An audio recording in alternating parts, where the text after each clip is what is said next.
Sikur se zakoni e do, në konferencën e përjavshme drejtuar gazetarëve, Berisha paralajmëroi se me ardhjen në pushtet Partia Demokratike e Shqipërisë do të shpallë korrupsionin krim të rënd, duke propozuar dhe 2 fishim të dënimit.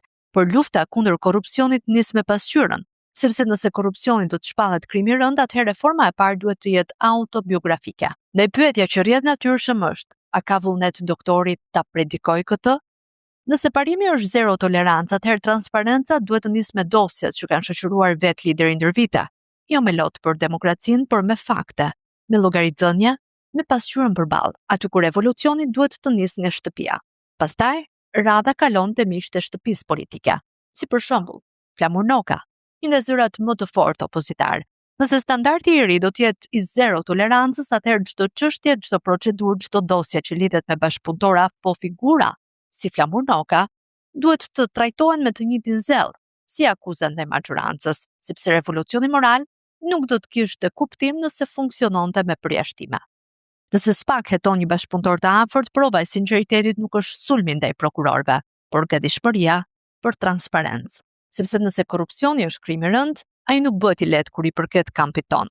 Fatmir Mediu, emër që lidhet prej vitesh me çështjen e Gërdecit. Nëse korrupsioni është krim i rënd, sikurse Berisha thot, atëherë dhe aleancat duhet të jenë të lehta si bora, jo të rënda si dosjet.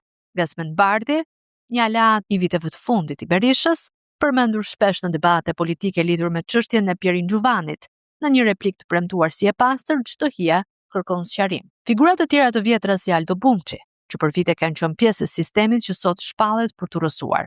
Dhe minimalisht me çdo deklarat duhet filluar dhe kthesa ndaj qasjes për SPAK-un, duke e parë këtë institucion si test, jo si armik. Por shqiptarët të cilët janë rrahur me vaje me uthull në këto vite demokracie nga liderët tanë politik, e dinë shumë mirë që gjithmonë është më e lehtë të shpallësh luftë nga podiumi se sa të bësh kontroll brenda oborrit. Nëse PD vërtet do të vinte në pushtet dhe do të shpallte korrupsionin krim të rënd, atëherë lista e parë e hetimit nuk duhet të niste nga kundërshtarët, por nga arkivi i saj.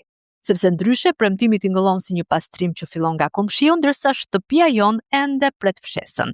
Nëse PD do të kthej korrupsionin në krim të rënd, atëherë lista nuk mund të jetë kurrësi selektive. Ajo duhet të jetë e verbër ndaj ngjyrave partijake. Në politikë zakonisht nuk sakrifikohet mbreti për të shpëtuar kështjellën.